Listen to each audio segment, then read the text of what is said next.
Assalamualaikum warahmatullahi wabarakatuh. Kita melanjutkan pelajaran kali ini mengenai manajemen resiko di perbankan syariah. Tentunya kita sudah belajar di mata kuliah lain tentang manajemen resiko secara umum. Bagaimana resiko itu bisa diterima, bisa dipindahkan atau ditransfer, dan juga bisa dibagi antar subjek yang melakukan kegiatan usaha. Kita akan membahas 3 hal dalam mata kuliah kali ini. Yang pertama adalah definisi penting terkait manajemen risiko. Apa itu definisi risiko, bagaimana pelaksanaan manajemen risiko, dan bagaimana cara organisasi untuk menerapkannya. Sedangkan yang kedua adalah jenis-jenis risiko di perbankan. Tentunya risiko di dunia perbankan karena kegiatan usahanya itu cukup kompleks, melibatkan beberapa pihak, tentu resikonya juga berbeda dengan usaha biasa. Yang ketiga adalah implementasi manajemen risiko, bagaimana penerapan dan cara perusahaan melakukan mitigasi atau penanggulangan atau meminimalisir daripada risiko yang akan terjadi di bank syariah. Bismillahirrahmanirrahim. Oke, kita masuk ke yang pertama mengenai definisi penting manajemen risiko. Karena kegiatan usaha yang kompleks, bank ya, kita belajar di pertemuan-pertemuan sebelumnya bahwa bank melibatkan banyak pihak, deposan yang menyimpan dana, terus juga debitur yang mendapatkan pembiayaan atau mendapatkan dana dari bank, kemudian dia mengembalikannya ke bank. Dari situ bank akan mengembalikan dana milik deposan tadi dan ditambah dengan bagi hasil, imbal hasil atau bagi hasil atau margin yang diperoleh dari hasil usaha. Di bank tidak lepas statusnya sebagai lembaga intermediasi atau lembaga yang menengahi, menjadi perantara dari orang-orang yang membutuhkan dana. Dalam konteks perbankan, risiko adalah kejadian potensial yang dapat diperkirakan ataupun yang tidak dapat diperkirakan, yang mana berdampak negatif kepada dua hal. Pertama, pendapatan bank, dan kedua, permodalan bank.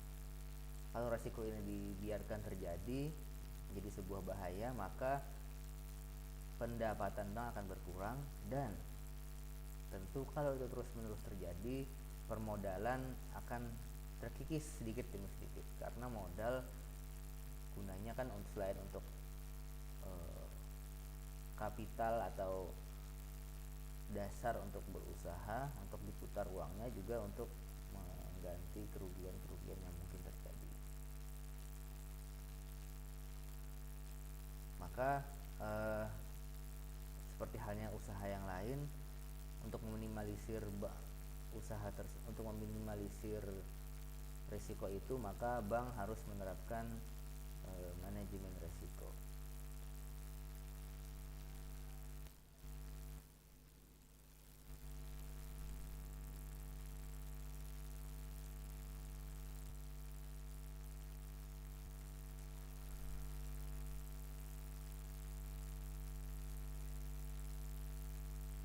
Bank harus menerapkan manajemen risiko.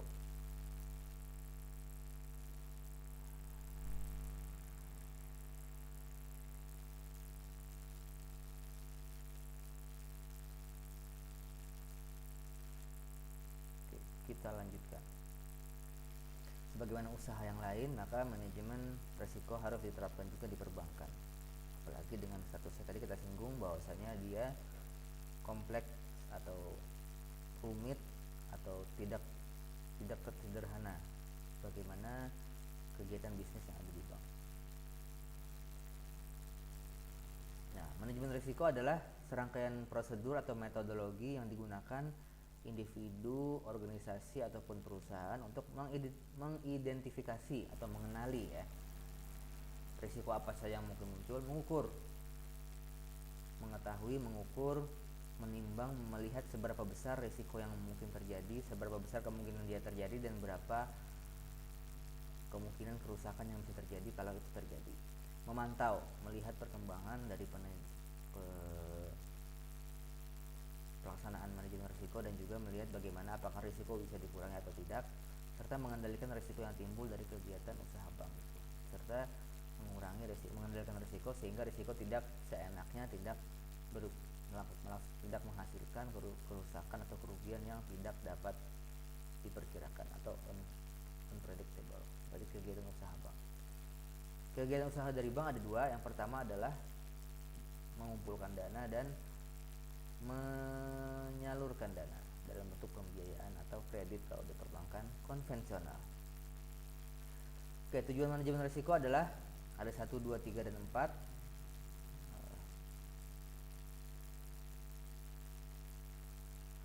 Yang pertama, regulator di sini adalah lembaga yang mengatur dan mengawasi kegiatan bisnis perbankan.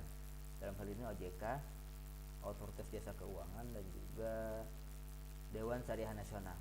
Juga nanti ada juga Bank Indonesia untuk mengatur secara ekonomi makronya. Nomor 2, unacceptable, berarti tidak dapat diterima atau tidak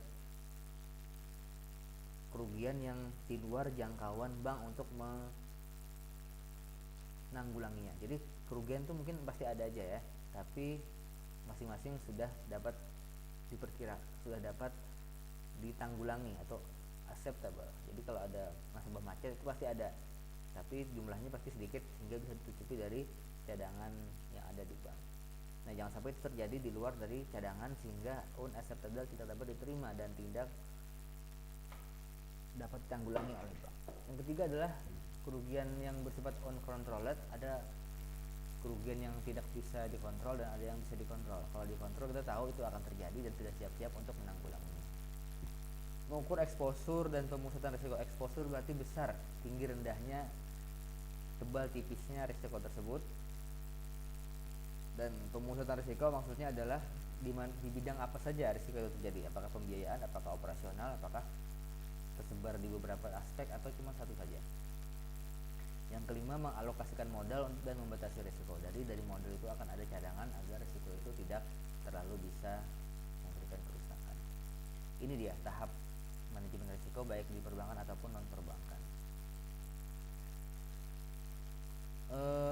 Secara relatif sama risiko yang dihadapi oleh perbankan dan non perbankan, perbankan syariah dan konvensional, cuman ada beberapa aspek syariah yang juga yang tidak terdapat di bank konvensional. Ini dia perbedaannya. Jadi kalau di bank syariah ada risiko bank umum, secara umum juga harus dimitigasi atau dikendalikan, sedangkan ada juga risiko-risiko syariah yang tidak ada di bank konvensional. Ini yang membedakan. Ya, hampir sama sebenarnya, cuman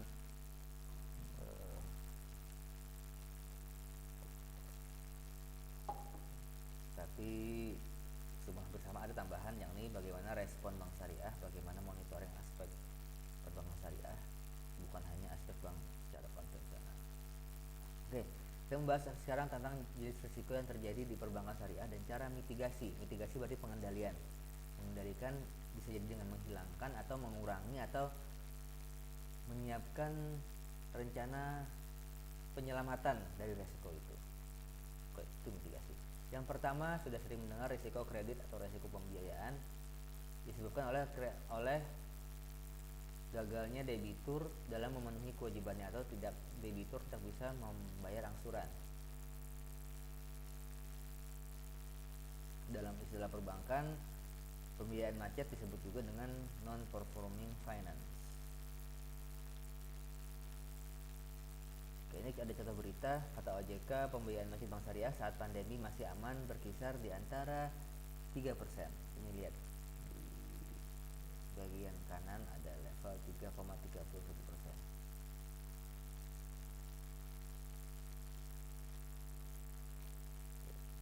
Kalau bank konvensional sih antara 2,5% sebenarnya.